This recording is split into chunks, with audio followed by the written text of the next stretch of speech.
Hey guys, and welcome back to our channel How to Guide. In this tutorial, we are gonna look at how to enable Full HD voice call in line. Now let us begin. Initially, what you guys have to do is simply go to settings. At the top right, you can see the settings button right here. Click on it right now. Once you guys do that, you will be redirected to the settings page. Well, you note that right now there are lots of options, but for now, simply focus on the general section.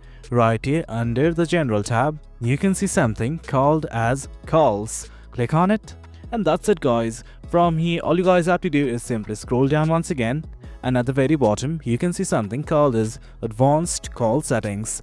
Click on this button right here, and that's it. The very first thing that you're gonna see is this voice call tab, and just below it you can see something called as enable full HD voice call. Simply toggle on this button right here, and that is it guys. That's how you enable full HD voice call in line. As you guys can see, the process is quite easy.